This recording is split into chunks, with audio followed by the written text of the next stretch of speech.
Good morning, y'all. It's Sunday,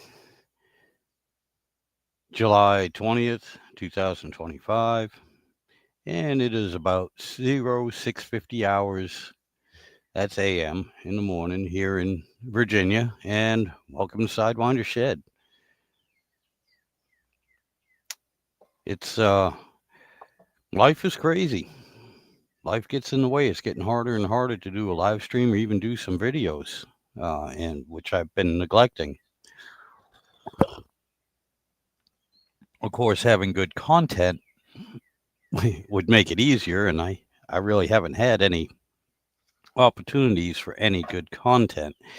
I'll be honest with you, anything that would be of interest and good content are those situations where something has broke, and really it would make some good content if it weren't for the fact that I'm actually trying to get my butt home and off the side of the road, or I'm trying to fix uh, something that broke in the middle of needing to use it, and I do not have time to make a video as well as work on the project. And good morning, Philip. Hey, we finally hooked up, buddy. We're finally on at the same time. How you doing this morning? It's good to see you. And like always, Philip, if you want, the link. If you want to hop on, you're more than welcome to. The link is right there in the comment section. Anybody that wants to hop on can do that. But yeah, no kidding, buddy. Finally, and hey, I have seen some of your videos on under both names, and I'm glad that you got your YouTube channel back up and going. So anybody that's watching this, um, check out Philip's YouTube channel, Philip the Third. Yeah, check out his YouTube channel, and yeah, buddy, it's been a while. It has been a while. I'm glad to see you back.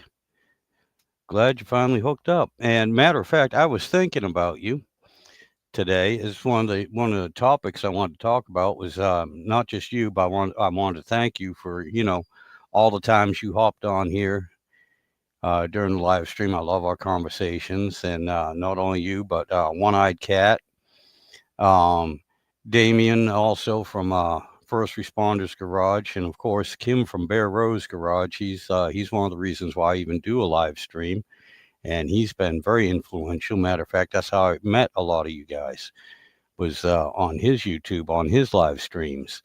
And 318 will run, and Slantfish 65, Slantfish Garage.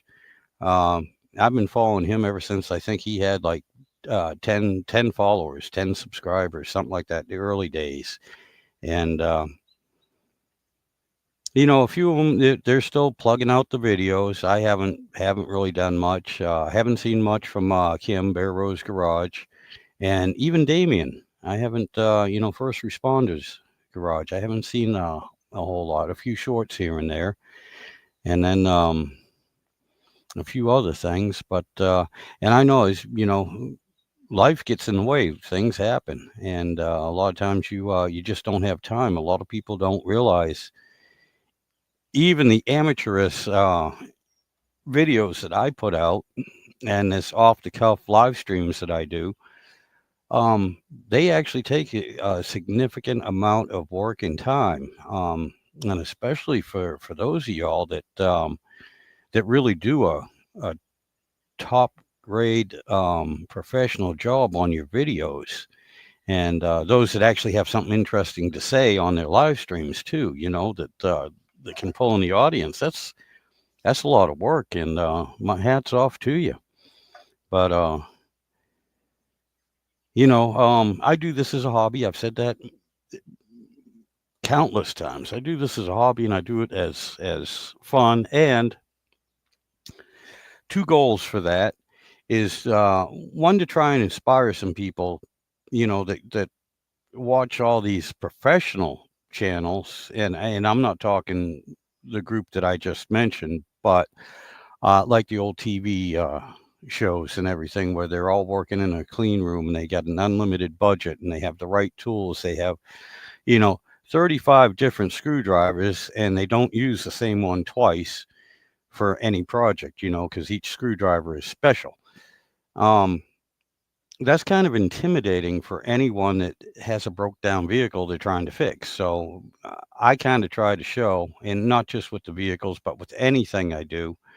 Um, I try to show that, look, if an idiot like me can figure it out and make it work, you guys have no problem. Most of y'all can do that as well. And all right, Philip, I'll wait here for you. I appreciate it. And Eric, buddy, man, I know it's late. It should be late where you're at. You're in Norway. I remembered this time, and it's good to see you. He's another one that has a YouTube channel that you all need to check out when you get a chance. I've been watching a few of his videos as well. And here we go, Philip. How you doing, buddy? Oh, damn it, we ain't got no voice. I don't know if your end or my end. There we go. Can you hear me? I can hear you now. Okay, so now it's working? Yes, sir. Yep. No, good. How you been? I've been hanging in there. Yeah. Busy. Did a little bit of camping for about a week with the wife. Had Yeah, a good yeah, I time. saw that. Yep. And other than that, just getting back to work and playing with the pool, trying to get that fixed. I got up on the where I'm sitting right now on the back porch. Yeah. I had to get up and fix a leak up there. I went Oh, up there. wonderful. I went up there yesterday. It was only about 850 degrees on asphalt shingles in the sun. Yeah. Yeah. So I got a remedy for that. I know how to bring the temperature down. We just got to wait until December to do it. yeah. I'm following you. But how you been doing? How things going? How's the move? How's you getting settled? Well, I'm getting taller, first of all. Okay. The doctor told me to watch my weight, but he didn't say nothing about my height, so I'm going to get taller. Oh, there you go. Yes, that's my problem. I'm not getting any fatter. I'm just getting shorter. So yeah, right. But yeah, no, things are going pretty good. I think the last time I talked to you, the last time I was on live with you, I had that Corvette, and I just went to the local distillery and picked up a bunch of whiskey. Yep. I I didn't know this until then, but you can't ship alcohol via UPS or FedEx. No. I didn't know that. So, and that's a shame because, see, I didn't buy all that whiskey for myself. I bought it for friends and business associates and the like to share with them. And now I'm stuck with all this damn whiskey. Yeah, you get for me, you know. Yeah, you got to be careful with that. They've gotten real strict on that. A funny thing back in the 80s, I can say it now because the people that could be prosecuted have since passed away. Yeah. But my mother, not knowing any difference, now you got to realize they grew up in the early 1900s and they grew up during the Great Depression and everything. And my God, even my father, his first rifle he ever got came through the mail. All right, Sears and Roebuck. They didn't think anything about it. And when I moved down to Virginia from Massachusetts, they packed up all my guns and mailed them to me via UPS. And that was a big no-no. I don't know how many federal laws and state laws they broke doing that, but and it's funny because they never thought anything about it because the last time they actually purchased or they had no problem, to them it was second nature, just mail it. Yeah, right. The people that bought my property, you remember when I was selling my property? Yes, sir. Last year. I was just talking with them, about a month or so ago. And I was telling them about this whiskey, because I actually gave them a bottle of it. Yep. And because I got all of this whiskey. And I was telling them that I didn't know that you couldn't send that UPS, And they were telling me, yeah, because they used to live in Europe and they had a big, huge wine collection. And they tried bringing it with them. They only got to customs, and customs took it all away from them. Yep. This big, huge wine collection. Yep. So they got screwed on that one.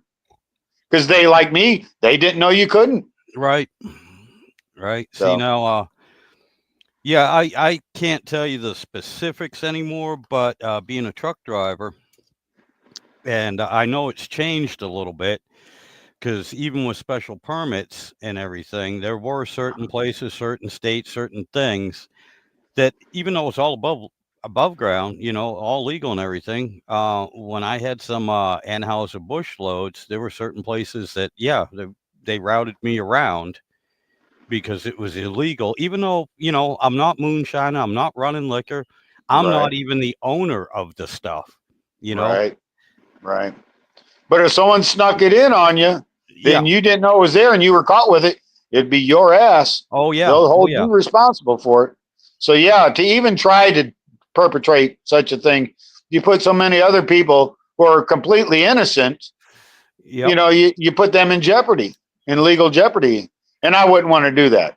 Oh yeah. I wouldn't want to violate the law anyway, nor would I want to get somebody else, a perfectly innocent person, in trouble too, you know. So the other I thing just is, got to forget that idea of trying to send the stuff to friends and stuff. If I'm going to take it to them, I'll just drive it to them myself, you know. yeah, and be careful. Even that can get you in trouble if you have too much. Probably will. You can. Cigarettes, that's what I was going to bring up. You know, I have a lot of family in Massachusetts that are paying, you know, $10, $12, $15 a pack.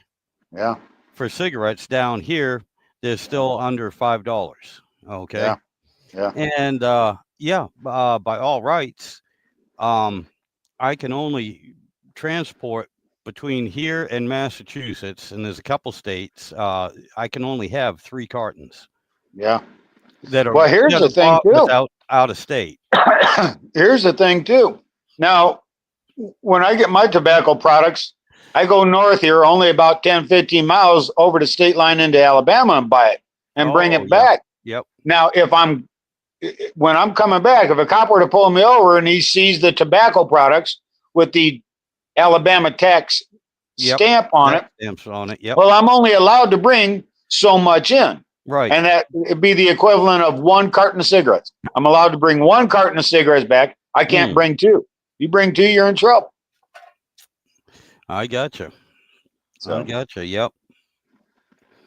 Yeah. Well, the state. So I make a run to Alabama once a week. You know. Yeah. Don't admit too much here. You know, this is not a secured line. Yeah, well, I realize that, but I know I'm not saying or doing anything that's illegal anyway. Mm-hmm. In fact, that's exactly what I'm pointing out, is what the law is, and that you abide by it. I'm not violating anything. You know, I'm respecting the law in that regard. You know, exactly. But this is information. It's also about exactly. It's also about the fact that. You know, the average working Joe is going to be naive about some of the laws, and to talk about it is really a good thing. Yeah, you know? Absolutely. So. You know, I mean, it's stupid things. Because I didn't know about that limitation myself when I first moved down to Virginia. And this is when cigarettes were $3 a pack in Massachusetts, and we were only paying like 80 cents a pack down here. And my folks, well, a lot of my family, I have 4 or 5 different ones. They send me down the money and have me pick them up 5 or 10 cartons. So I'm running through the whole East Coast back, 30 years ago. I'm running through the whole East Coast with like 50 cartons of cigarettes, not thinking anything about it. Right. And I'm like, until it was pointed out to me, and I'm like, oh my God, that's actually a federal offense. That's not good. And Eric has a question here for you. Yeah. What happened to the Corvette? Nothing's happened to it. It's all snugged away in my little carport pup tent and collecting dust. But the reason why that is because I got myself a murder cycle. I don't know if you've seen those videos yet. Yes, I did. Yes, I And did. so that's the new toy. That's a Okay. sweet bike. And here's the thing about that. First of all, I got it from the original owner. The guy bought it brand new in 2008 and has only put 40,000 miles on it in, what, 27 years, Yeah, I gotcha. Here's the funny thing. All the vehicles that I own, I don't even own them until they're already antiques. Yeah, yep. I gotcha. Well, yeah, it's the same here. The newest vehicle that I actually own, because all the vehicles are in my name. My name is on 'em. Most of them, actually, all of them are in my name and the wife's name. Yeah. Now that I think about it, and the newest one, oh my God, my little buddy over here went off when I Yeah. coughed. Look at him. Yeah. My grandson, the youngest one, he just loves that. He'll stand there all day, clap his hands, and because it's sound activated, and Yeah, right. make it go off. He was over here yesterday, but no, I'm sorry. As I was saying, the newest vehicle I got is the wife's motorcycle, and I believe, and it's been so long since I had to look it up or do anything to it, but I believe that's a 2000 2003. So yeah, that's 22 years old, and that's the Yeah. newest vehicle. Everything, my motorcycle's a 2001. The wife's Jeep is a 99, and my truck is a 92. Yeah.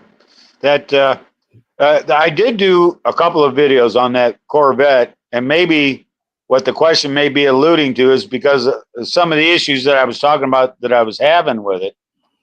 But basically, what you got there is just another old Chevy with old Chevy problems. Yeah, Uh, One of the issues is the air conditioning isn't working, and I've been kind of troubleshooting it the way I know how to troubleshoot with electrical, and it seems to be that. Well, here's the thing: the air conditioning system wouldn't run at all, but that car's got an automatic climate control system in it, and it's not like you can turn on the air conditioning. You gotta right. you gotta hit a couple of buttons. You gotta adjust fan speed and temperature, and the computer will decide whether or not you're going to get air conditioning. You see. I gotcha. And if it senses a fault in the system anywhere, it won't let the air conditioning come on. And that's designed around protecting the system, Right. Yep. not the person. You Right. see, Yeah. they're Yep. more concerned with making sure you don't damage the AC system than your comfort, you see. Well, I'll be honest with you. That used to annoy the heck out of me a whole lot on systems like that Yeah. that weren't vital for the car to move down the road and get you from point A to point B. Yeah. And that used to annoy me until the prices have just gone crazy and you're not sure about the quality of the parts either. So now I'm all for it. Hey, if you can Well, keep the compressor from launching itself or something like that, and then yeah, all I have to do is just figure out where the leak is or right. what relay's not working right, what sensor's not working right. Yeah. Yeah, you just saved me $20,000 on a Yeah. $10,000 vehicle. Yeah. So Well, in now, this particular, first of all, I've of all the cars I've owned, and I've owned a lot over the years, the majority of the cars I had either didn't have air conditioning to begin with, yep. or they had air conditioning that didn't work. And that was never an issue for me. But now that I'm getting older and living here in Florida, and I swear it just keeps getting hotter every year, Oh you God, got to yeah. have that AC. You Yep. just got to have it. And in fact, if I got to take that car down to the store, I make it a point to go early in the morning while it's still cool. Yeah, I understand. The only vehicle I've ever owned myself in my life that had air conditioning was a 1979 Ford Econoline van, and it was a custom van. It was a camper van, more or less. Yeah.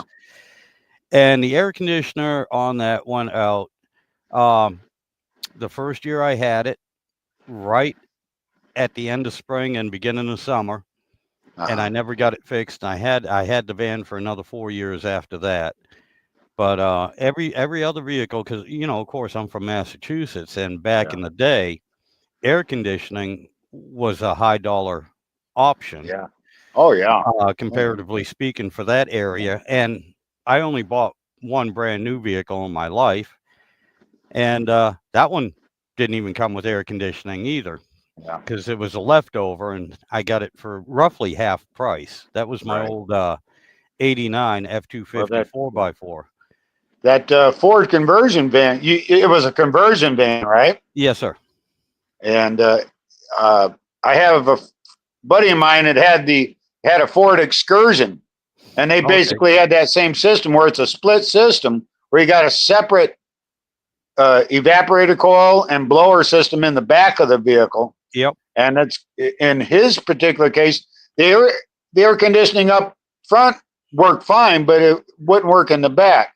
Yep. And because I know about air conditioning systems pretty good, I was able to troubleshoot it and found there was nothing more than the thermal expansion valve that was Okay. stuck closed. There's a secondary thermal expansion valve back on that evaporator coil in the back.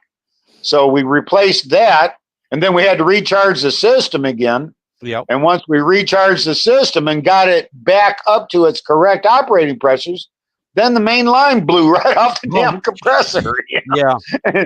And I'm like, that's it. I'm done for Dick, because it ended up being a whole day's worth of work just trying to get the AC working on this Ford Expedition. Yep. You know, and that truck was just one problem after another. He bought it used. He thought it'd be a good second vehicle to kick around in, you know, because it did have the V8 engine in it. It was 4-wheel drive. He was just going to use it as a utilitarian vehicle, but it would have been nice to have the air conditioning working. So we got on that, and we just, at the end of the day, after all that work and spending all that money and putting all that time and effort into it, it was all for nothing, you know, because the damn thing blew on us. Now, I know that is frustrating. he said he would go ahead and order a new line. What's that? I said, I know that's frustrating. You do all this other work, and then something simple and stupid. Yeah. Well, it's just a comedy of errors, is what it is, you know. So, and that's what I'm trying to point out here, that sometimes all your best efforts go for nothing, you know. Yep. Oh, I gotcha. And Eric here says he's actually looking at a Corvette online, which he found for a reasonable price. However, he found an interesting house yesterday. And, you know, being an older gentleman myself, Eric, given the choice between the two, go for the house, buddy. Seriously. Both, in the long run, they're probably both going to cost you about the same amount of money and aggravation, but at least the house is probably going to keep its value a little bit more. Hey, I got to set you down for just a minute. Yeah, that's fine. I can still hear you. All right. Yep, that's good. That's fine. Yep, we can still hear you. And that ain't no problem. But yeah, Eric, given a choice between the two, my friend, if the house is affordable and of course have it checked out, it might be a better deal than the Corvette. But then again, I'm in the United States where you can get Corvettes. They're not that uncommon. I don't know about Norway. I might be backwoods, considering, Eric, you live in Norway. The damn Corvette might be 3 times more valuable than a house. Yeah. I forget about that. Everybody's used to their own perspective. And my perspective is just being an idiot from the United States. You know. Well, you know, the thing about this car and this bike, here's the story behind that. And I think you know my background. You know that my wife passed away. Yes, sir. After many years of marriage and doing the whole family thing, you know, I was always doing stuff for others, and now I just feel like I've been abandoned. You know, that's my emotional state of mind. You know, right, and all the loss that I've had, and I've just made up my mind that, you know what, I spent decades doing for others, and now it's my turn. I'm going to do for me this time. Yeah. You know? And a lot of people would say, well, you're just going through a midlife crisis thing. Well, call it what you want. I'm just going to take care of myself now. I'm going to do things I want to do instead of doing the things that everybody else wants me to do. You know? Philip, I'll tell you what, you're absolutely right. Because And I'm old enough now that I can do it, and I might as well do it because, you know, if there's one thing that life has taught me, is that we don't know how much time we got left. So exactly. you might as well start living it with gusto. Yep, exactly, sir. And I mean, right now you're in the position, like you said, you might feel abandoned, but if you flip that around, that also means you don't have to be responsible for anybody but yourself. Well, that's just it. Right now, I'm not beholden to anybody, not anybody. I don't even, I don't, I don't owe nothing. You know, Yep. I'm debt free, and other than your standard utilities, I got to Right. pay the Right. electric every month and the Well, water bill what and you need for your cell phone bill and that kind of shit. But day to day living, you yeah, know. exactly. It's not like I've got a mortgage or expensive car payments or anything like that. These things that I bought cash outright. Yep. So Yeah, man, it's absolutely nothing wrong with that, Philip. I mean, like you said, yeah, you've already spent decades doing yeah, what you needed to yeah, do to yeah. make sure everyone's okay. And that's exactly what my Yeah. father did too. I can remember it. My father did provided. My father was a good provider. Yep. And then once all his kids were gone and grown, and my mother left, and so my dad just started doing things for himself, and he ended up with lots of nice cars. He had a motorcycle. He built himself a second home in a nice place in Tennessee, right in the valley, just outside of Chattanooga, and lived his best life for the Yeah. time that he had left. Unfortunately, he came down with a Parkinson's like disease. And once he got that, he only survived about 4 more years after that. Yeah, that's And rough. it was kind of tough to watch a big, huge, strong guy just wither away. That was difficult. But as much as I might think that how difficult it was for me to have to watch that, imagine how difficult it was for him to be dying of it. So Right. you got to put things back in perspective, Yep. you know, and so that's all I Yep. got to say about that. Yeah. No, and I mean, one of the things is too, Philip, while you can still get out there Yeah, and do what you want, take exactly. advantage of it because Yeah, you never know. I mean, even younger people, they got all these plans and everything, and next thing you know, they get hit by a truck walking across the street, and either they're dead or quadriplegic, and they can't do the yep, things that they were yep, planning on doing. yep, yep. Or That I've even known some that have had in their 40s have had a stroke, yeah, and they didn't really fully recover, and they're sitting there. Well, now, they can't work, they ain't got no money, they can't do what they wanted to do, they yeah. can't even do what they need to do. So while I know a while fella you who's have the chance, do it. there's another fella that was my age. He was a neighbor, and he had a rough go of things. He did well for himself. He was a bridge engineer, so he made pretty good money and stuff. And he had all kinds of stuff. He had a beachfront home, and he just had everything a guy could need or want. And he was getting himself involved in a new relationship with a woman who was a good woman, and he was about to marry her when he had a massive stroke. Mm, You know, that's yep. put him like a quadriplegic and in a wheelchair. When he talks, you can't understand a word that he says. He has Yep. to be completely dependent on others. But fortunately enough for him, that woman didn't give up on him. She Oh, still good. married him, but now she's taking care of him. You Yep. know, and but yeah, and that's just it. His life is over as what he knew it to be. Right. Right. You can't get to his beachfront home or anything, so he had to sell that. Yep. He had to sell the house that he was in because the house that he was in was not handicap accessible or or not accessible, but Yeah. It wasn't set up able. right. It just wasn't set up for because it was an older home. They didn't think of things like that. Right. Yeah. And because there were stairs that would have to be negotiated and that kind of stuff, and you can't do that in a wheelchair. So what he ended up doing was ended up buying another house that's a single level ranch Hmm. style slab Yep. home built right on the ground. Is a little bit more wheelchair friendly, for Right. lack of a better term. I know that may not be the politically correct term, but I've never been really good at political correct terminology. Yeah, same here. Same here. And sometimes I even slip up where it's actually offensive, but that's the language I grew up with. Well, And I already accept the fact that most people are going to find me offensive no matter what anyway. So I just really don't care. They Oh my, just find my mere presence to be offensive. yeah. My buddy's agreeing with you over here.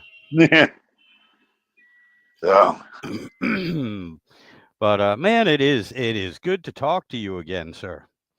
But can you hold the line for a second, because yeah. it was nice when I came out here, but not that the sun's coming out, but the humidity has just spiked, and I got to turn my fans on. And Oh yeah, absolutely. to do that, Hey, I'll tell you what. I got to walk away for a second. You don't have to tell me about humidity. Yesterday morning, I checked with it, and we was already like 82 degrees in the early morning, 82 degrees and 100% humidity. Oh yeah. And it was just like that. If you walked out the front door, that humidity was like walking into a brick wall. Oh and I'll my tell you God, what, it's not that much better right now. It's like 78 outside and about 80% humidity. And here's the thing with this heat and humidity that we've been having. I'm just not even going to bother going out in it. Oh, yeah, I hear you. No, it's And even my air conditioner can't keep up with it. I have my air conditioner set at 70 degrees, and you'll watch the temperature just keep rising in the house. The air conditioner just can't keep up with the heat load. yeah, we're having the same problem with our central air as well. And yeah, we have it set right about the same, about 70.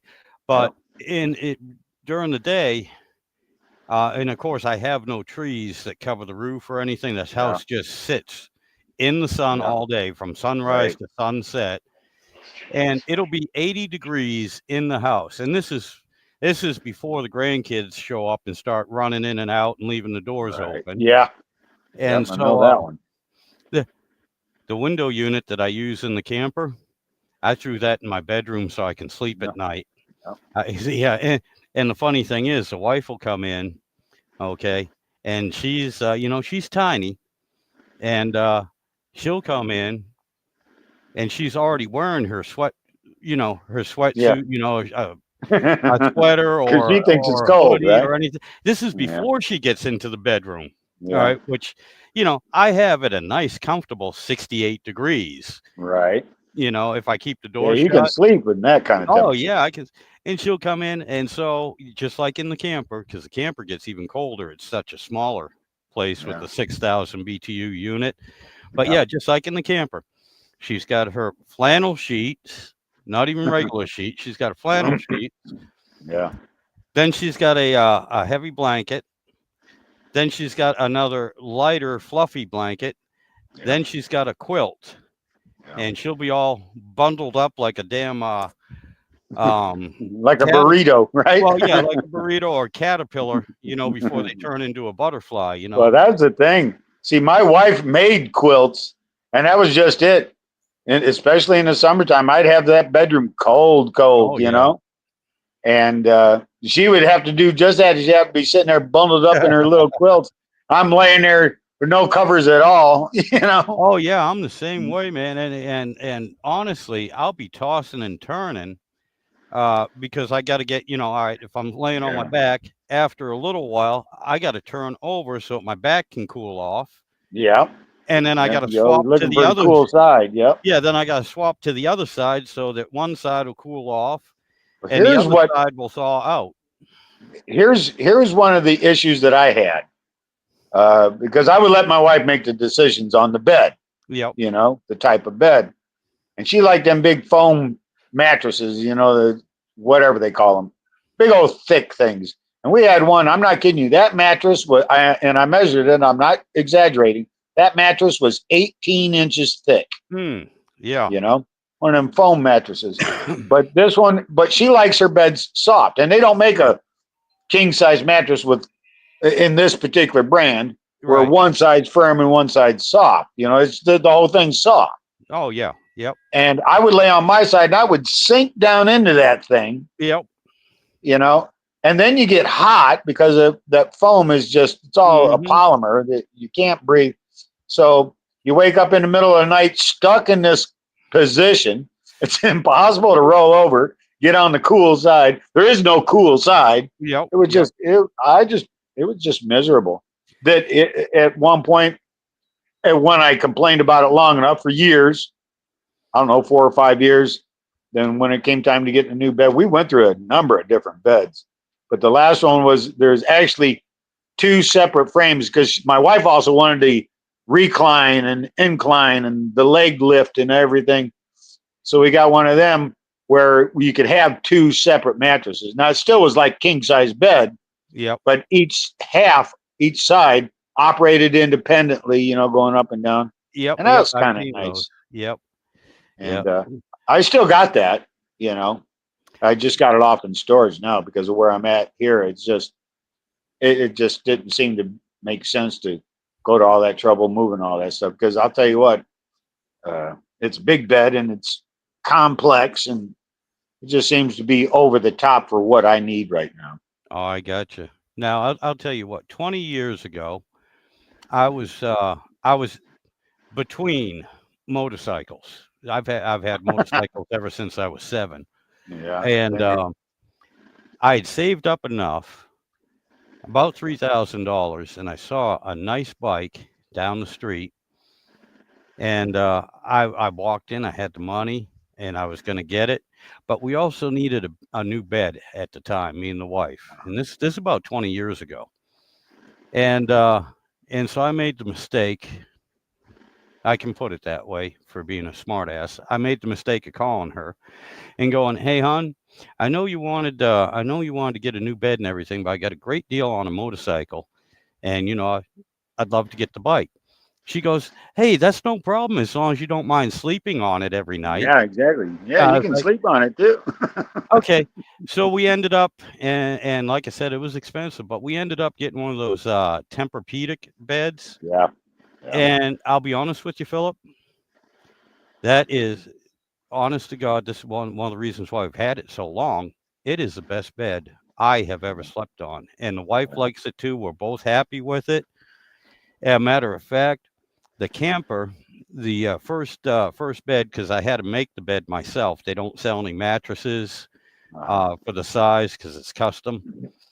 And the first couple years I had it, I had gotten some 6-inch foam and then put an egg crate, you know, cover over the top. And that worked for a little while. But after being used to the Tempur-Pedic and, you know, a few injuries and everything started bothering me again.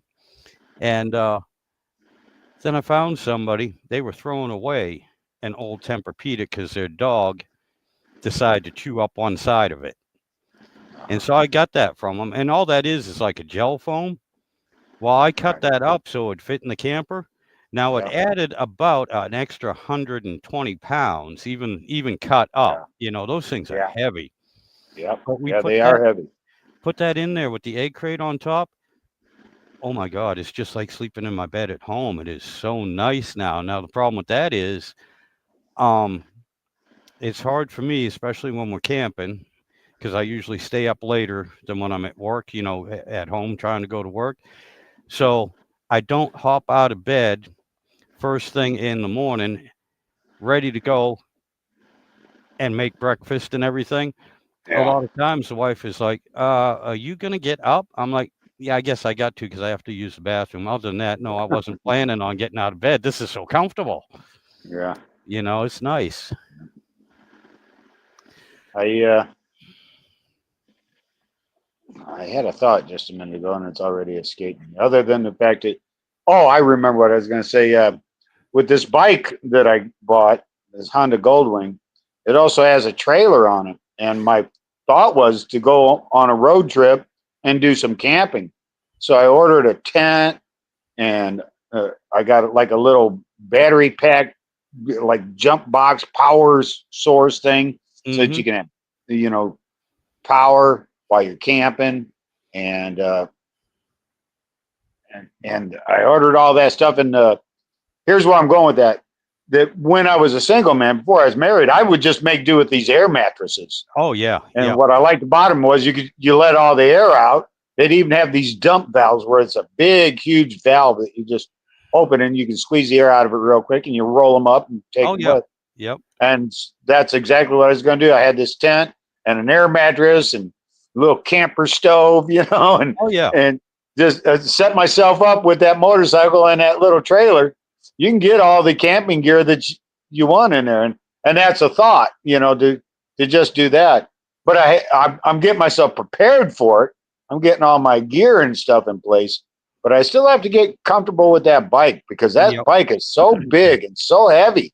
Oh yeah. And I already accidentally dropped it once. Now the bike's got road bars on it, so it won't Right. go all the way over flat. Right. Yep. It'll only fall over far enough for those bars to hit. So the bike's still at an angle like this. Yep. But at almost 900 pounds, Oh trying yeah. to bring that bike back upright, first of all, you can't do it with the trailer on it. Right. You know, you got to go out and unhook the trailer from the thing, because when you're trying to lift it, there's also this leverage kind of thing going on with that trailer hitch. Oh yeah. That it's actually putting more weight on the bike when it's at that angle. Yep. It's putting more weight, and it takes more force to get it upright. So you got to unhook the trailer first before you think you're going to lift the bike back up. And I've discovered that it's all the strength that I can muster Oh to yeah. get the thing back upright. And then once you get it upright, now you're worried about it falling over the other way. Yeah. So now you're freaking out about that. And Yep. it's just something else. So I'm already rethinking whether or not I want to do that. If I'm going to go out, I'm going to go out. I'll get together with a group of guys There you and go. go out riding. Yep. Because if you drop it and you can't pick it back up, you're going to have some help.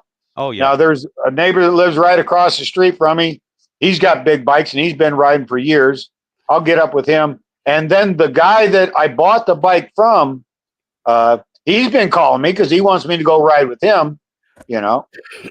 And so that would be something I'm thinking about, that I'll get the three of us together one day and just go riding, you know. Oh yeah.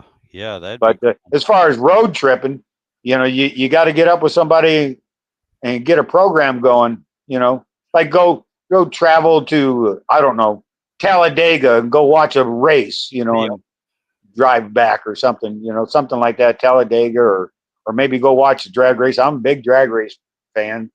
And, but right now the drag racing is on the Western swing, and they're not going to be back anywhere in the East here the rest of this year, you know, so maybe that's something I can plan for next year. Yeah. You know, before I built the camper for the truck, you know, and the wife and I used to do a lot of tent camping also. Yeah. And one of the things was I was thinking about that for the bike and they sell, you know, camper trailers for the bikes as well.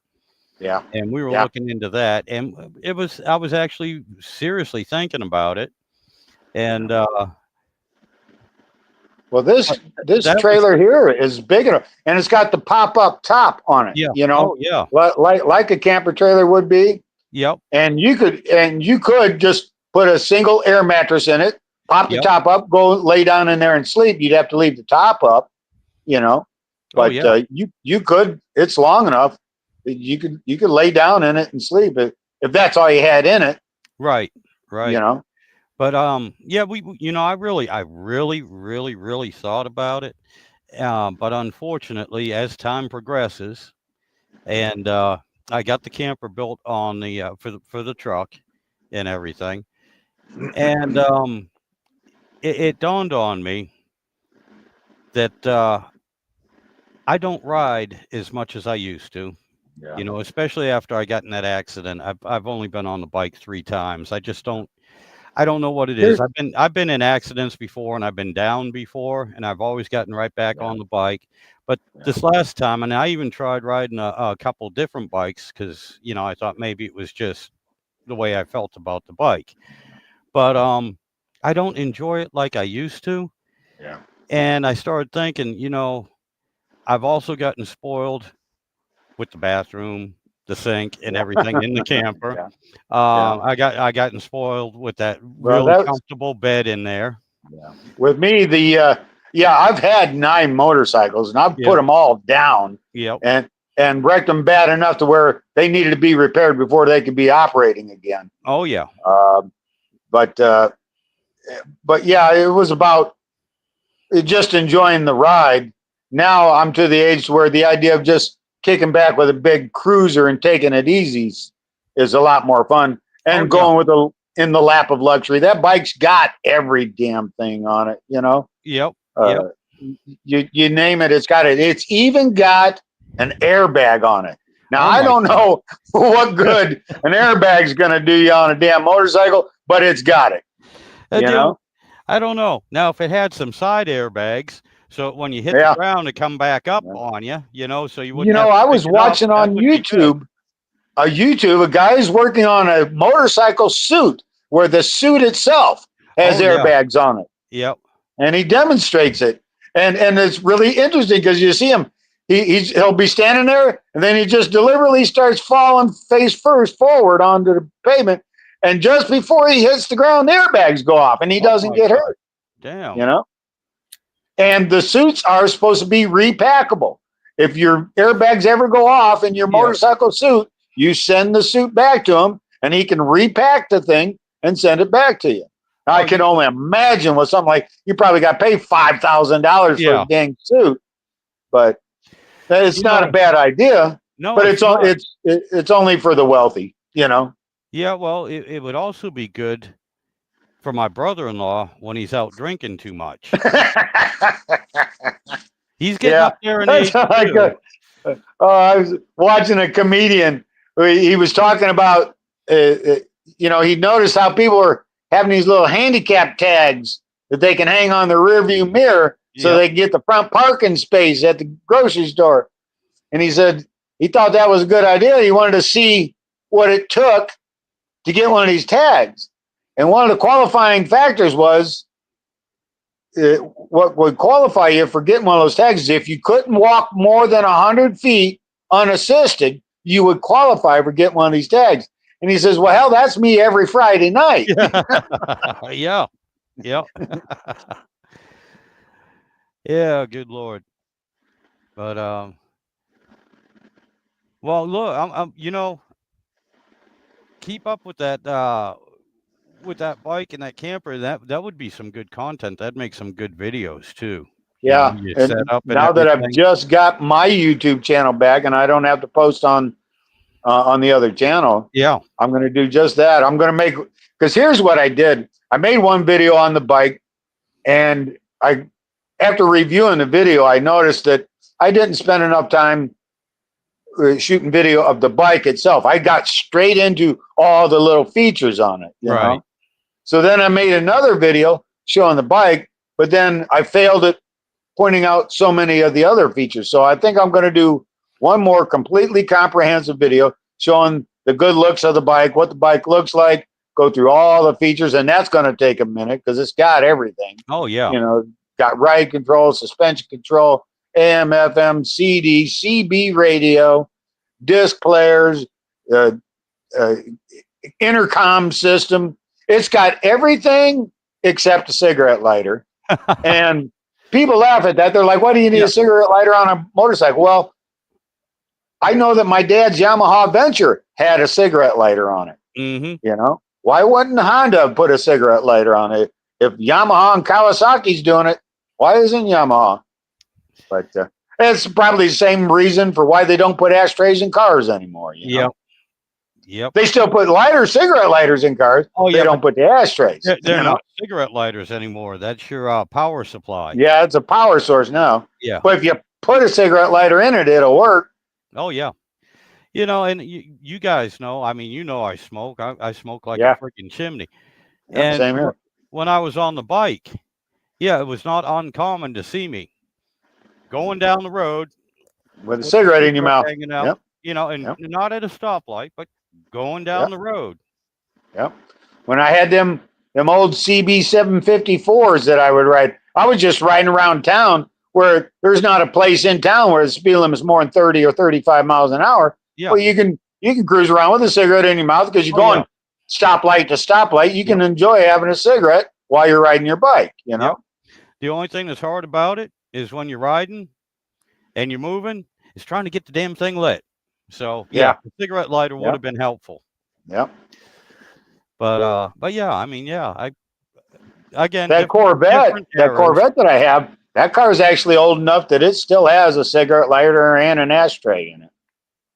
So, and my God, yeah, and I remember a lot of the cars that my folks had in the back seat, behind, usually either on the armrest or right on the back of the back seat. There'd be ashtrays. There'd be two in the back at least. Yep. Sometimes there was 4, and a lot of times too there would be a cigarette lighter on each armrest. Yep. Or somewhere, for the passengers. Yeah. My father liked these big luxury cars. He drive the big Oldsmobile 98s. Oh yeah. Big luxury sedans. Yeah. And that was just it. I counted there were 5 cigarette lighters and 4 ashtrays in that damn car. Yep. You know? Oh my God, yes. Oh my God. I also drove Olds 98s. Not my first car. My very first car was a 1965 Olds Dynamic 88. Okay. It was the Olds Dynamic 88 Holiday Star Special. Now, each one of those words described what the car was, the options, Right. If it was a Dynamic 88, that means it had the big block 425. It was the 88 model. The Holiday meant that it was a 4-door. Okay. And the Star Special meant that it had all the options. Okay. Yeah.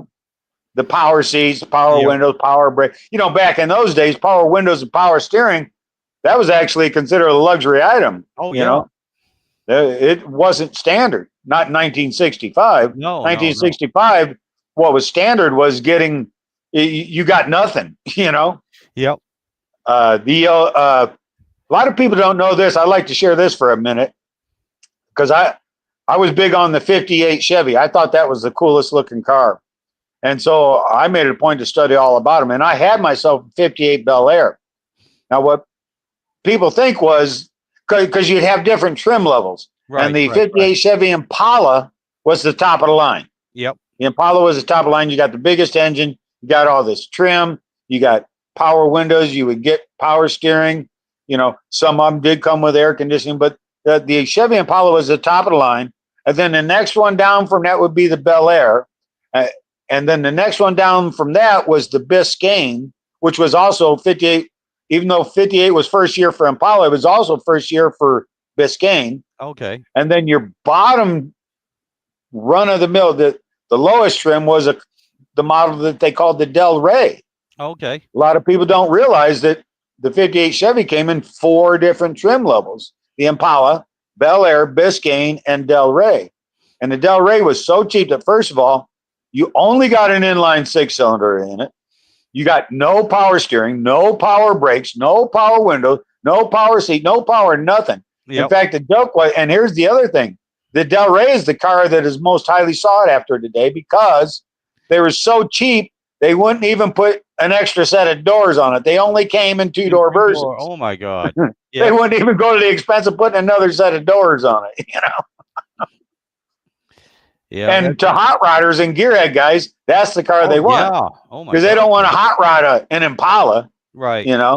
If you got an Impala, you want to restore that back to its original condition. Because a mint condition 58 Chevy Impala with all the trim, those are $100,000 cars now. Oh yeah, and it's funny. I've always been into trucks. And everything. And my first truck I got when I was in high school was a 1969 Ford F-250 4x4. And it was the trim level, it was the bare basic, what you'd call nowadays a work truck. Okay. Yeah. no power steering, no power brakes, drum brakes all the way around. Three in Ma- the tree. no, this was actually a manual 4 on the floor because it had the Was it? 360. Yeah, it had 360 Well, V8. being a 250, it would have. Yeah. Yeah, and of course, the separate transfer case. So I had three drive shafts on it. You had a small Right. drive shaft between Yep. transmission and transfer case. Yep. And that thing, oh my God, that thing was a beast. And it had a turning radius, which reminds me of an old truck driving song that's called Yep. "Give Me 40 Acres and I'll Yep. turn this thing around." Yep. Yep. And I'll tell you what, that's one thing that this Dodge I have and that old Ford have in common is the turning radius. This Dodge, I cannot spin this thing around to save my life. It will not turn. And we got Eric. Eric wants to pop on. So let's get Eric on here too. Hey Eric. Let me take a break and go to the toilet, and All right, I'll sir. join right back up with you. All right, that'll work. Yeah. Hey buddy, how you doing? You hear me? Yes, sir. Yeah. I was actually going to a car meet when I joined the live, so now it's probably over. Oh, But I go and watch anyway, and I checked my how much data I have on my phone, and I think I can manage the live all while right. I Well, go. that's cool, man. It's good seeing you. And I've seen you've been putting out some videos, and I left a Some couple shorts, comments. yes. Yeah, and I watched your live stream. Oh, And you did? everything, and left you a comment on that just to let you know I was around stalking you, you know. Yeah. But it's good, man. I'm glad to see you putting out some videos. That's awesome. I'm always planning for longer videos, but hasn't happened yet. Oh, I got you. I got you. I got you. Same here. I haven't done much for videos. And like I was saying right at the beginning of this live stream, I um, might have a bit of a time out because I'm leaving my Wi-Fi, but it should be okay. okay, yeah, that's fine. I'll you know me, I'll keep babbling no matter what. I'll keep Uh, talking no matter what. But yeah, it's funny. I haven't had any content planned that I thought would be good for a video. But Now I the hear you again, at least. okay, what I was saying is I haven't had any content planned that I thought was good for a video, and the Okay. content that would be good for a video were emergency situations. Broke down on the side of the road, and or the roof was leaking, or something quit or exploded or whatever. Yeah. And in those situations, the last thing on my mind was to grab the camera or the phone and go, "Hey guys, this is the situation I'm in, and I hope I make it out alive." Okay. So so life happens, and that's one of the Yeah. things. Any good content that I've come across was emergency situations here recently. Yeah. And other than that, I haven't had anything that I figured would be interesting at all, as Yep. far as content I see went. it. I bought a Insta360 Go. That's small camera. Oh, okay. You can mount it on your hat or with magnet on your shirt, or yeah, it's small and handy. Oh, And I that's brought it cool. for several weeks to work, and not one. We call it. Yeah, we have lost for the words here. Some regular customer call, and we have to go out and help them in the field. Oh, okay. Yep. And Yeah. during the time I had the camera with me, I wasn't called out on anyone. Oh, yep. That's the way it And works. of course, when I thought, okay, I'm just going to leave the camera at home, then it was a nice opportunity to film, but I didn't have the camera. Yep. Yep. That's the Yeah. way it works. All right, Philip. I see you hop back in here with us. Yeah.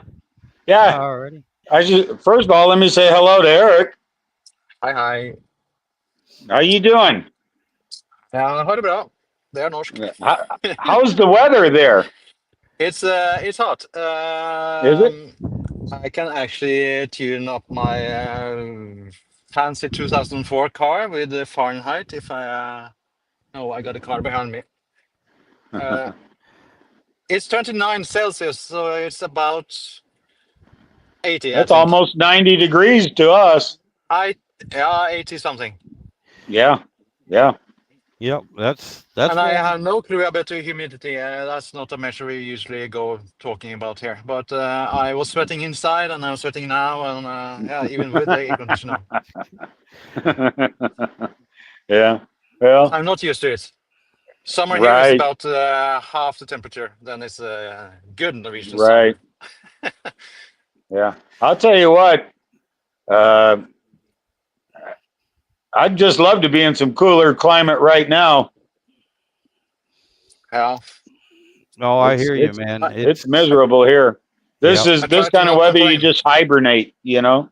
You got to hibernate from the heat. Well, I'll tell you what, Virginia, we were lucky because Got the track. normally we get a lot of humidity earlier in the season, and this year the humidity didn't really show up that bad until about 3 weeks ago. You know, beginning of July. That's when Yeah. the humidity started coming in. Now, with that being said, the previous weeks we were in triple digit Fahrenheit weather. You know, we're over 100 Yeah. degrees, Yeah. but the humidity was very low. And I'll be honest with you, as hot as that sun was, especially when you didn't have any shade and there were no clouds, it would actually, you could feel the heat, you know, almost like putting your hand in an oven. But as hot as it was with the low humidity, I would take that over a 85-degree day, you know, with 80% humidity. I would take that 100-degree day with 40% humidity Yeah. over the cooler day with the heavy humidity. Yeah. 'Cause it Yeah. just It's isn't that as humidity. miserable. It's a killer. Yeah. Let me ask you, remind me again what I mean, I know you're in Virginia. Give me an idea of about where you're at. Where are you in relation to Richmond? I'm Are right you there. north, south, east, west? I'm northeast. I'm at the suburbs of Northeast. Richmond. Yep, Henrico Okay. County, Okay. right in Henrico. So All right. yeah, as a matter of fact, I work right in Richmond. I And think you told me that you're not that far from Interstate 95, right? no, I'm right off of 95. I'm right where Yeah. 95, Okay. 64, and 295. I'm right in Okay. between all three of those. Yeah. I'm Okay. Yeah. Well, you know, I'm developing a mental picture, and I know how where 95 goes through Virginia yep. and near Richmond. So yeah, I got an idea as to where you're at. And the reason why I was asking is because I'm trying to create a larger mental picture of, you know, the geographical United States Right. and I watch the weather real close and watch weather patterns. And oh geez, it's showing me that my battery's about to go dead. So I guess I'm gonna have to cut out of here, you guys. All right, Philip. Hey, buddy, it So was good talking to you. I really enjoyed it. It was good it's seeing my you. pleasure. We'll just have to talk to you again some other time. All right, my friend. I'll All try and right. get on next weekend. All right, later. All right, buddy. You take care. So, Eric, tell me Yeah, about. Tell me about the. I lost this picture. There we go. I was going to say, I tell me about I the. try to flip the camera. I got you. Tell me about the Corvette and the house that you're looking at. You know, if you don't mind. Yeah, I haven't, of course, shoot the Corvette because it's only online. But I actually took my that car was over the yellow line. Oh, uh, I saw on what do you call it? Real estate advertisements yesterday. And I thought, oh, nice. And it was close by a small water and really idyllic. But the buildings wasn't that great. I got you. Anyway, I drove and checked it out. It was, really, really idyllic. I maybe post that video on I think I could just call it Bonnet Out 2, number 2. Okay. Um, And when I was finished, I just drove back, filming how long it was back, because it was a gravel road for half a mile, I think, Okay. maybe, or more. Let's say a mile. And while driving, holding my phone recording, I saw another for sale sign. Ooh, what's that? And that house was even better, and has actually a big barn with I think 4 pictures, but it looks like three stories, Oh my God. Yeah. or levels, or what you call it. Yeah. Be stories. Yeah. So then I thought, I could fit all my cars at home. Yeah. And that's actually a critical situation, because where I store my cars at the moment, they are going to sell. Ooh. And Yep. if the new owner doesn't want to extend the rent, I'm in the pickle. I gotcha.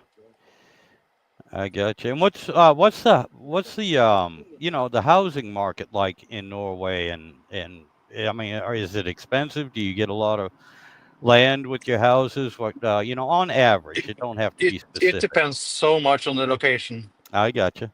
And the first house I looked at, I think you don't have to think about how much it actually is, but it was 4.9 million Norwegians with the water and let's say 4 buildings and house. And the other one was in better shape, but no water, 4.2, Oh, and okay. even bigger. So it's pretty much location. I gotcha. And they were only quarter of a mile apart, I think.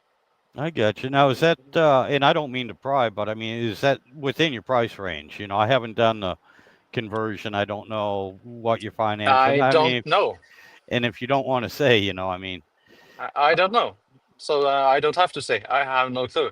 I I have to talk gotcha. with my bankman. I have inherited some money, and also upgraded my house. So I hope that I will get a reasonable price for mine. And I have a bigger margin to get a loan on. Okay, So I think it will be manageable, but I have no clue. I gotcha. Now, And see, also, if I don't have to pay the rent for all the storage elsewhere, oh yeah, yep, that helps a lot. yep, And I can also rent out myself. yeah, yeah. There you go. There So you go. it's possible, maybe. Yeah, because I'll tell you. All right, I'll give you an idea without giving any specifics out. If I was in a market for a house right now, and in certain areas, they will range in Virginia depending on, like you said, location. Um, averages around, oh, I'd say 160 up to $500,000. Okay. Yeah. Yeah. And I can tell you right now, anything, honestly, anything over $250,000 Yeah. is out of my price range. Yeah. I'm, I would, Including what you have to sell. right, right. It Yeah. be just for a simple fact, to be honest with you, and that would depend on location too. Mm. But, I'm not a spring chicken. And, getting a 30-year mortgage, because a 20-year, I can't, I plan on retiring, and I don't want to Mm. have to take a majority of my retirement pay to pay off a new mortgage Yeah. or anything else like that, Mm.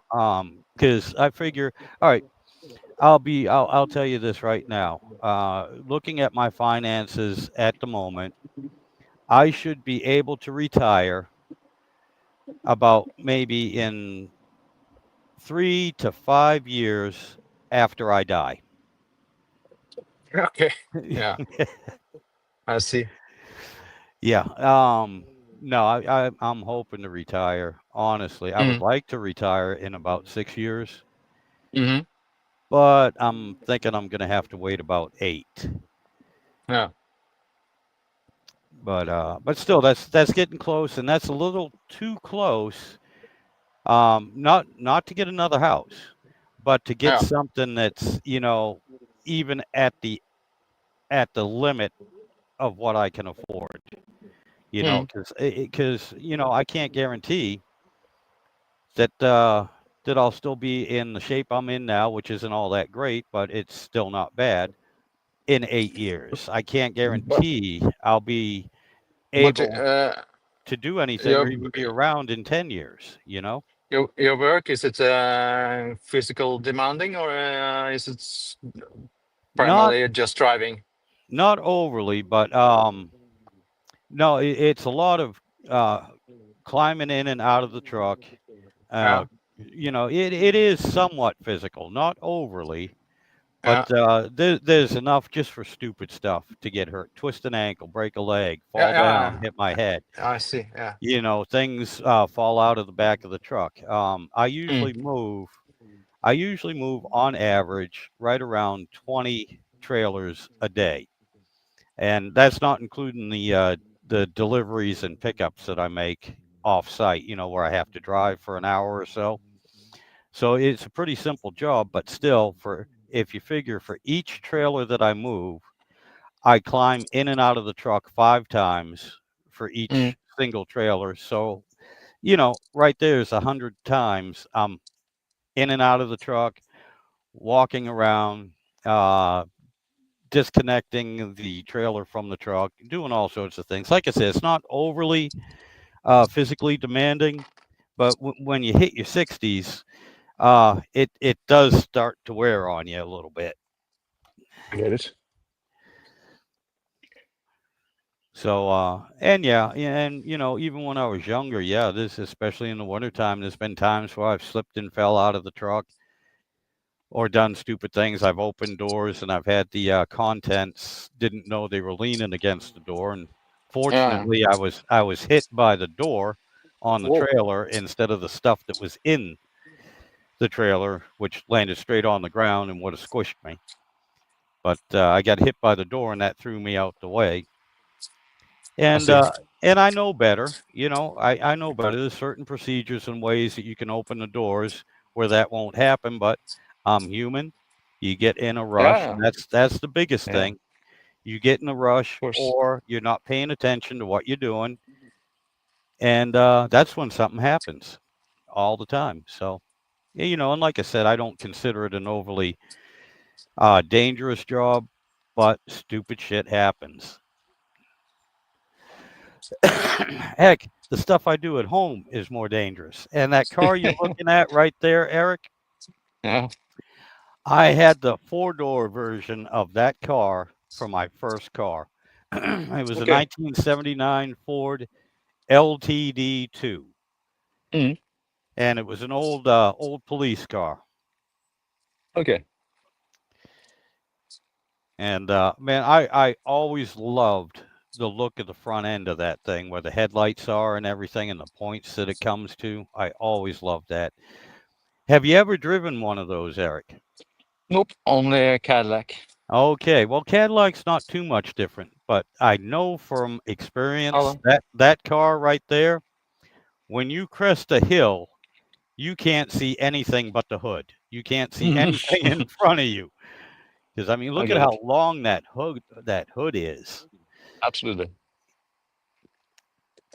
And yeah, as a young 17-year-old kid, Mhm. that's what I was driving around in. And because it was a police car, it had the big police interceptor engine in it. I It see. had the police suspension on it. And believe it or not, back in the day, and I found this out when before I got it, my dad got somebody to hit that rear quarter. The actual metal, the sheet metal on the police cars were just a little bit thicker than the standard car. And we didn't realize that until he had to have that rear quarter replaced. Yeah. Yeah, and they actually, the body shop actually asked him, "Was this an old police car?" He said, "Yep." He goes, "That explains it." He said, "It takes thicker sheet metal than the Mm. standard production." Mm. But man, that was such a nice car. That was a fun car. I'm And not a fan of actually that body style, but I haven't driven one, so maybe I'll fall in love with when I drive it. Oh, there you go. Yeah, well, I mean, you also got to understand a lot of that. I have the emotional attachment to it too because it was my first Of course. car. You know, so there's a little bit. It brings back memories. It brings back the first car date. As a matter of fact, I got a little bit of a risque story with that car. One of my first car dates that I Just went. before we leave, this is where the car meet was, so we Oh, can okay. obviously see it's not many cars left. Yep. I gotcha. It's I only that gotcha. LTD I do. and I the do. woman in the kiosk. Oh, okay. Okay. So yeah, there's only one car there, man. I'm sorry I held you up for. No, no, it's so hot, so I was hesitated anyway. I gotcha. But anyway, the first car date I went on. Okay. Basically, and this girl was way out of my league. The only reason why she went on a date with me is because I could drive. I had a car, and we didn't go anywhere fancy. We actually went to a keg party that was out in the woods. And a whole bunch of us were there. And of course, we weren't old enough to drink at the time, but we were anyway. And it was also in New England, and it was late fall, early winter, so it was cold out. It was cold, and it being out in the woods, we'd taken all these back roads, and I was driving her home, and both of us were on this back road in the woods, and the both of us, we both had to use the bathroom, and of course, no bathrooms around. But I pulled over to the side of the road, and I said, "All right, I'll go to the tree line." And and she goes, "I really got to go." She goes, "I'm sorry, I can't hold it." And so she went to the back of the car, and I was out in the tree line. I had my back turned to her and everything, and I said, "Holler when you're done." Well, about 10 minutes goes by, and I don't hear anything from her. And so I hollered back. I said, are you okay and everything? She says, "Well, sort of, but I got a problem." I was like, "What?" She said, "I'm stuck." What do you mean you're stuck? Well, I had the heat going in the car, and it had heated seats. So her buttocks Okay. was a little bit, wet. And she went to squat at the rear of the car, and she put her bare bottom up against that ice cold metal. Have you ever put your tongue on a cold flagpole? Oh, No, but you know what we get happened? that. That is they say that in school in Norway that we don't do this. Right. Well, you know what happens. You stick to the metal. Hmm. Yeah, well, she got stuck to the car. Okay. And of course, it can't just pull her away because that would rip skin off. And so Yeah. I'm looking around the car to see if I had a soda, if I had a beer, if I had some whiskey or had anything. I had no liquid at all to help her. Okay. So the only option I had was that I'd had a few beers and quite a few sodas as well. So it only took another 15 minutes before I had to go again. And that's how I got her unstuck. I had to pee on her backside between the car and her buttocks. And that's how we got her unstuck. And Yeah. not to Good mention, story. yeah, I never said anything. I never said anything to anyone about it or anything, but that was the only date I ever had with that girl. Yeah. She was And mortified. you saved her life. Yeah, oh, she was so embarrassed Yeah. and everything, but yeah, no, I never said anything to anyone. Probably till, my God, it was well after we graduated from high school before I ever told anyone the story, and I never told anyone that she knew or that I knew together. That was a story I told when I joined the service, and you know, but yeah, and like I said, it's a little risque, it's a little inappropriate story, but those are one of the memories that type of car brings back to mind. Yeah, I see. I see. Well, I just drive my normal way. It's not my direct route, but you see some of our scenery here. Oh yeah. Yeah. I'm sorry. Even though I'm talking, I'm sorry. I'm watching Yeah. your feed as well, and I'm not smart enough to ask you any intelligent questions. So anytime you want to Okay. say something, pop What in, man. what's a stupid question then? I don't even have a stupid question. I'm not smart enough Okay, for okay. even a stupid question right now. I see. But I checked some weather app on my work phone, and it said 35% humidity, I think, if it's the same oh scale. yeah. The humidity should be the same scale because it's just in Mm, it's almost like a ratio. It's mm. and it's in percentage. So the humidity is the same. There's no metric or imperial measurement when it comes to that. It's pretty much the same. Um, but 35, yeah. I wish we had 35% humidity here because it's up there. It's up around 80% humidity Okay. right now in I guess I Virginia. don't know how that feels. You ever take a hot shower and you know Uh, how your bathroom gets steamy? yeah, It's but kind of like that. So that even when you dry yourself off, if you stay in the bathroom, you still feel wet. mm, Yeah, it's like that. It's not quite to the sauna part, but it's right at the beginning of it. And especially since there is no breeze, there is no airflow. I'm looking at the trees in my backyard. Not even the top leaves are moving. It is just okay. still and humid, and the sun is out and it's hazy because there's so much humidity in the air. Mm. And yeah, the only airflow I got is from the two fans that are going right now on my back porch.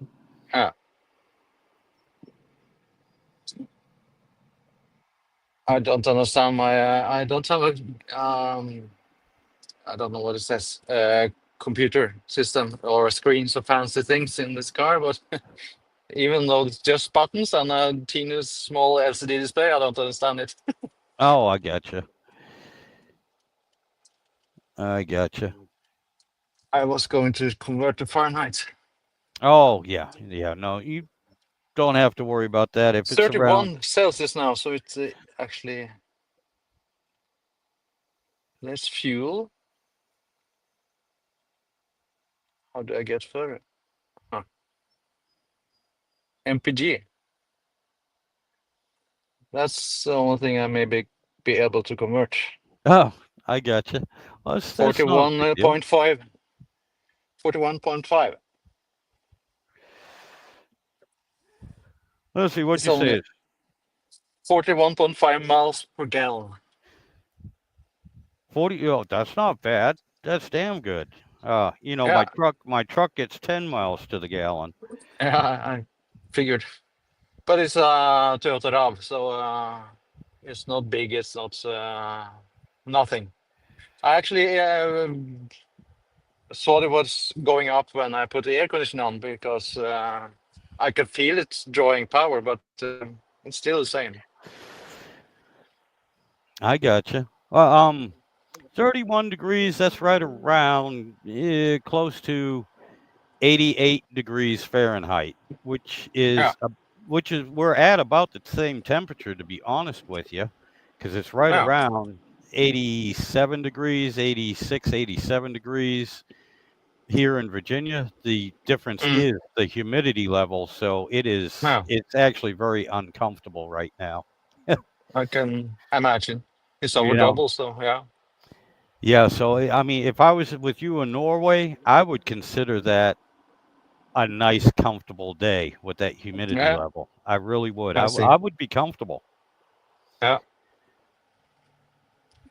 Um, I don't. I been to before the war. I've been to Yugoslavia, but I was only 7 years old, so I don't remember how that was. That's closer to equator, at least. Oh yeah, Yep. But it's a long time ago, so I don't remember. Oh, I gotcha. I gotcha. Yeah. See, unfortunately, other than the United States, the only time I've been overseas was with the military, and Mm. you know, people were shooting at me, so it really didn't Ah, encourage any desire yeah, to travel out of the yeah. United States. I see. I see. Yeah, not to mention, I mean, you realize how big the USA is, right? I mean, Mm. it is huge. I And watched. You probably heard of Junkyard Jigs. oh yeah, Uh, yep. he and now I can't remember the Canadian guy he's hooking up with, but they're fixing a Chrysler New Yorker, I think, in Okay, order yeah. to go to the power tour, and Okay, yes, yes. they had to.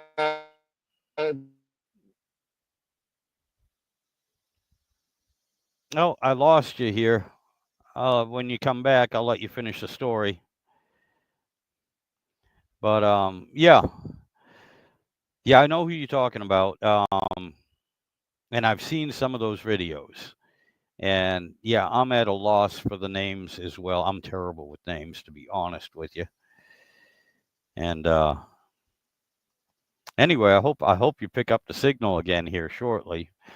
But damn, that it figures you're getting into a good story, getting into something interesting. But that's the way it goes. I'm sure Eric will be back here in a little bit. I don't know if you can still hear me, Eric.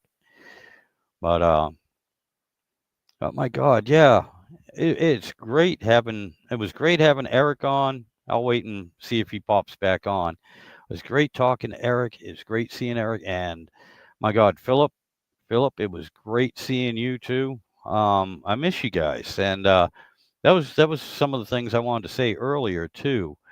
Um, I mentioned Kim Bear Rose Garage too. I miss his Sunday night live streams. He's one of the people that got me into doing the live stream when I first started my YouTube channel, and that whole crew, and my God, so many good people, even the ones that have you know, the big channels. I mean, they're just so down to earth and so helpful. Um, and there's been a few other YouTubes that I've seen, and a lot on Facebook, especially. Um, a lot of people use multiple different social media channels. But there's been a lot of guys, and I've noticed not the content creators themselves, but in the comments, a lot of negativity, and especially for some of the new guys. And I don't get that. I've been very, very, very fortunate. I have, I think, a little bit over 400 videos and shorts out there. And although it's a small channel, I get 790 subscribers. And out of all of that, and oh my God, there's over 280,000 views or something like that total. And out of all of that, off the top of my head, I can think of 5 comments that were quote unquote impolite, snarky, whatever you want to call it, and they weren't even that bad. I think the worst one was on one of my cast iron videos. It was a drive-by comment, is what I call them, because they never showed up, said anything again, and I did respond to them, and all they said was it was one of my videos about sanding the bottom of a new large cast iron pan smooth, and several times I said, hey, this is a personal preference, and in my opinion, I can cook on them either way. With the rough bottom ones, kind of like a bed liner is how rough they are, but I prefer the smooth. I prefer like the old style when they used to actually grind them from the factory. I prefer those, and that's just a personal preference. And their response was, well, when you learn how to cook, then you can put up videos. And I'm like, I already said it's personal value, personal preference. I can cook on either one. I'm not pushing it, but for those that were interested in how I did it, I made videos about it. And especially I want to also reiterate, especially with a lot of the older cast iron pans. No, I don't.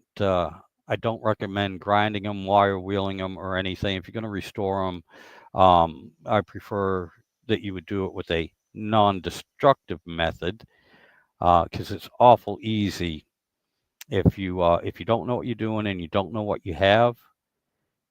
It's real easy to turn $100 pan, $200, $300 pan into a 50-cent pan. They will work fine. They'll cook fine. And ultimately, it's your pan. You do what you want. But think about it. Most likely, something that old has already gone through at least 2 generations, and it'll probably last another 5. And somebody down the road might appreciate the fact that it hasn't been ruined monetarily by grinding it, sanding it, wire wheeling it, media blasting it, or otherwise, ruining it. And Eric, okay, buddy, I got you. Your phone overheated. Well, look, like I was saying, it was great talking to you. It was great seeing you, and I appreciate you hopping on, man. It was really nice. And also want to say, Eric's got his YouTube channel out. He's he's got some videos and everything. So y'all check it out. Uh, Drop by, check out some of his videos, and say hi. Eric is great. And it's also nice to get. But being in the United States myself, it's nice to see a different perspective, especially from Norway and stuff. It's really interesting, and I enjoy it. I enjoy hearing from Eric, and I enjoy hearing from Philip, One-Eyed Cat, um, Damien from First Responders Garage. Bear Rose Garage. I love all those guys. It's great. All right, Eric, you're back. I can see you now. Yeah. Air condition. I hold the phone in the vent, so the air conditioner on it will go I back get. quite quick, actually. But the reception is bad here. Yeah, it's a little bit skippy, but it's still coming through. You're still coming through. So you were telling me that you were watching those Hello. I videos. can't hear anything. Oh, all right. Well, give it a second. Can you hear me now? I can hear you. I'm No? driving, so I can't look too much on the phone. It might be on my part, Yeah, I on my can hear end. you.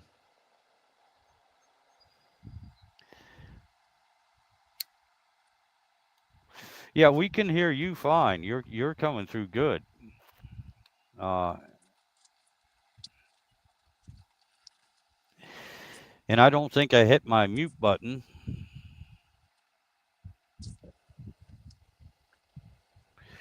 I don't know. Maybe I did.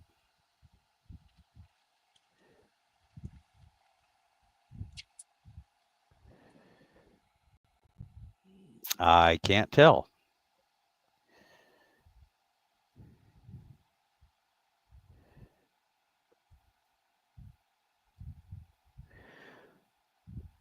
No, no, I didn't.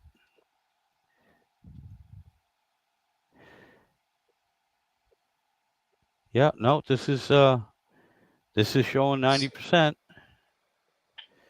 Yeah, this is my end is working. Can you hear me now?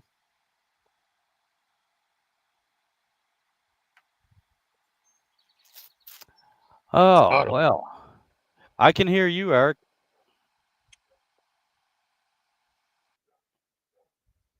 All right. Well, we'll try that again. I'm hoping y'all can hear me. But yeah, Eric, I could hear you fine. I could hear you fine. Yeah, but anyway, all those guys I mentioned, yeah, I miss. And I know life gets in the way, and even from personal experience, like I said, I haven't put up any videos. I haven't done really much for a live stream. The last few I did were 10, 15 minutes long. And all right, Eric, you're back. Now Yeah. at least hear you. Oh, okay, yeah, we could hear you fine. Uh, Okay. everything before, yeah, we could hear you, and so I was even checking to see if I had hit my mute button by accident, but no. Ah, was probably the reception here and Yep, something weird. could have been. But anyway, you were saying you were talking about the videos you were watching and about them fixing up the car to go traveling across the United States from Eh, Yeah. It wasn't much. You talked about the distances yeah. in the United States, and that's why I jumped into that because it was only to get to the start line. It was 7.5 hours, and then it was 1,500 miles power tour after that, Yep. and then you had to go back to Canada with that car. So I think Junker Diggs Kevin said it was 2,400 miles or something they had to put down. Oh yeah. I haven't watched the video through yet, so I don't know how it went. I actually stopped when they had trouble with the torque converter. Okay. All right. I got you. Each time they put it in gear, it just stalled. So it kind of locked up or something. Yeah. Anyway, you can watch the video yourself. I got you. Yeah. It would have been better if I can zoom on StreamYard, but I don't think I can. So this is what you get. Oh, don't. This is fine, buddy. That's fine. It's good seeing you. Good talking to you. But and again, no, I hate to do it to you, Eric. But with that being said, is I can hear the wife's stirring around here in the kitchen, and Yeah, so that probably means she's got the honeydew list for me to do. I see. And yeah, so I'm gonna have to stop the live stream, and I've been on for an hour and 37 minutes, and that's pretty Yeah, long anyway. yeah, But man, it was good talking to you, and keep up yeah. keep up Same with to your you. videos, buddy. Keep up with your I'll videos try. I'll try. and everything. And well, I'm gonna let you go, my friend. I'm gonna let everybody go. I'm gonna end this here now, so I can have another cup of coffee before the wife puts me to work. Yeah. And y'all have yourselves a good day and be safe. You too. You too. All right, buddy. You take care. Same here.